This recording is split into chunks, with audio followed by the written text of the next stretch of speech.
Reading for Fun. Page 134. Task 2. Listen to the fairy tale.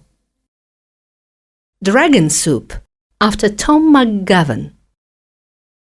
There was a kingdom and a king who was very fat because he was fond of food. He began his day with a big breakfast at 8 o'clock and had a snack at 10 and a large lunch at 12. Then he watched tennis or horses. Then he had a small snack at 2 in the afternoon. At 4 he had sandwiches, and at 7 in the evening he happily sat down to a royal dinner party. The king had a problem. He wanted to make changes in every dish. That's why all his cooks left him, because they didn't like changing all their recipes. "We are going to have a contest, and the one who tells me the most unusual recipe can be the royal cook," the king said one day.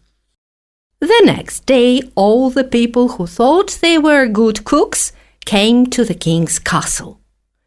One young man saw the long line of people and learned about the king's contest.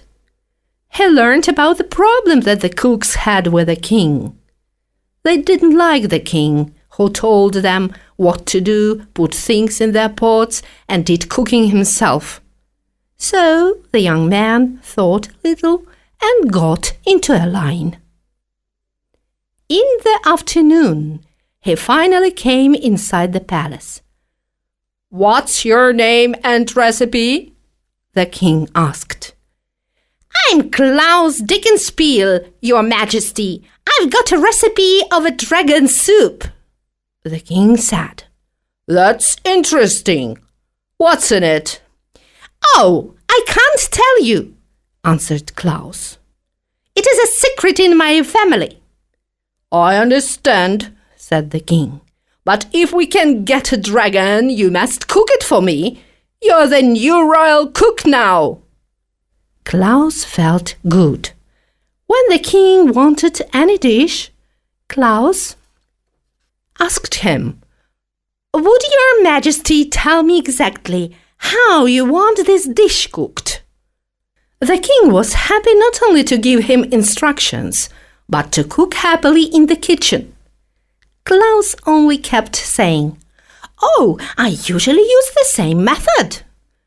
When a dish was ready, he said, "I thank you for all your instructions, sir.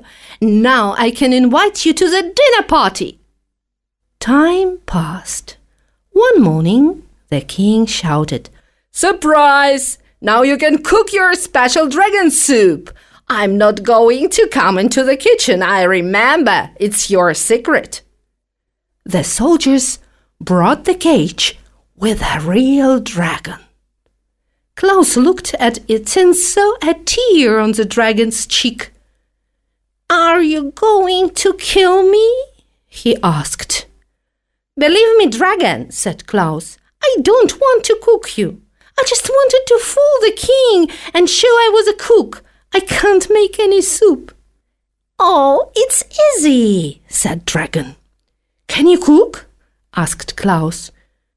"Well, I am a good cook," answered the dragon, and Klaus began to smile. At 7 in the morning, the king came to taste Klaus's wonderful dragon soup. After 4 helpings, he said, "That is one of the best soups I've ever eaten." "You see, the thing that makes dragon soup so unusual is that it can only be when a dragon cooks it itself. Let me introduce my assistant," Klaus called, and the dragon came in wearing a tall white cook's hat and an apron. So Klaus was happy to live in the beautiful palace without working hard. The dragon felt good to be an assistant of the royal cook. But the happiest of all was the kitchen helper. He didn't need to light fire, because the dragon lighted his own stove by shooting fire out of his nose.